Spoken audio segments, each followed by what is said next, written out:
नमस्कार श्रोते हो, इरा ब्लॉगिंग मराठी या यूट्यूब चॅनलवर सर्वांचे स्वागत। आजच्या व्हिडिओमध्ये आपण ऐकणार आहोत डॉक्टर कूल या कथेचा अंतिम भाग। लेखिका संजना इंगळे। शिल्पा त्या मुलीच्या बॉयफ्रेंडला फोन करून कळवते।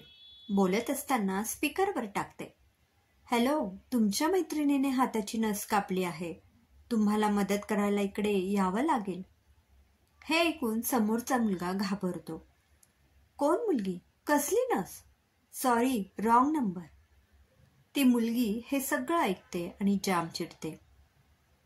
तिला वाटलं होतं की फिल्मी स्टाईलने तो मुलगा तिच्यावरच्या प्रेमाने धावत पळत येईल, तिच्यासाठी रडेल।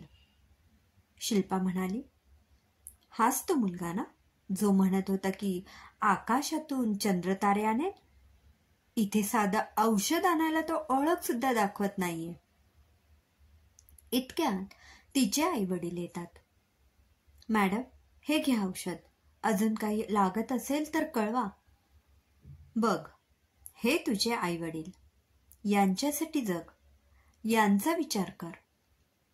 ती मुलगी आई वडिलांच्या कुशीत हमसून हमसून रडते। का नाही रडणार? आज डोळे उघडले होते तिचे। तिकडे मानसला काही शेवटच्या टेस्ट करायच्या असतात। त्याचा रिपोर्ट येतो आणि तो शिल्पा मॅडमला भेटायला येतो। शिल्पा ते रिपोर्ट्स बघते आणि म्हणते, अभिनंदन, तुम्ही पूर्णपणे कॅन्सर मुक्त झाले आहात। काय? पण तुम्ही तर म्हणाला होतात की मला कॅन्सर नाहीये, माझे रिपोर्ट्स चुकीचे आहेत। शिल्पा त्याच्या प्रश्नाचं उत्तर न देता त्याच्या आधीच्या हॉस्पिटलला फोन लावते आणि डॉक्टर मानेसोबत बोलते। डॉक्टर, मी म्हटलं होतं ना, हा सगळा माइंड गेम आहे ते। मॅडम, हा खरंच एक चमत्कार आहे। फोनवरचं संभाषण होताच मानस शिल्पा मॅडमला पुन्हा विचारतो, मॅडम, काय आहे हे सगळं? मानस, आता नीट ऐक, तुला कॅन्सर होता, पण मी तुझ्याशी खोटं बोलले। मला माहित होतं मला बरं वाटावं म्हणून माझ्याशी सगळे खोटं बोलताय, पण मी मरणार हे सत्य तर कुणी बदलू शकत नाही ना। हे रिपोर्ट्स बघ, तू कॅन्सर पासून पूर्णपणे बरा झाला आहेस आणि आता तुला कुठलाही धोका नाही। कसे शक्य झालं हे? तुझ्या आधीच्या डॉक्टर सोबत मी बोलले, त्यांनी सांगितलं की आता कुठल्याही ट्रीटमेंटचा फायदा होणार नाही। तुला घरी सोडून आता उर्वरित आयुष्य घरी घालवायचा सल्ला त्यांनी दिला। जेव्हा सगळे मार्ग बंद झाले असे समजलं तेव्हा मी सबकॉन्शियस माइंडची थिअरी वापरायची ठरवली। Subconscious mind?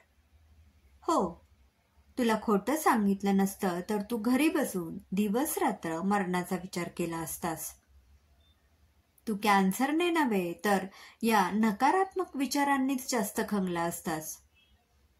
आणि एक आत्मिक शक्ती असते, आपलं मन, जे विचार करतात तेच आपलं शरीर ऍक्सेप्ट करत असते। लॉ ऑफ अट्रॅक्शन बद्दल तर तुला माहित असेलच।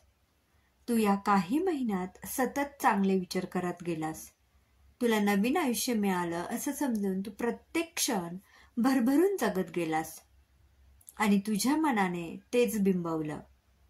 तुला माहित आहे, बहुतांश टक्के आजार हे मनातून असतात। शरीर मनाच्या आदेशाने चालत राहते आणि निरर्थक आजार ओढवून घेते। बाप रे, इतका मोठा गेम केला तुम्ही। आणि समजा जर मला काही झालं असतं तर? तू असा न तसा गेलाच असतास, पण जाताना भरभरून जगला असतास।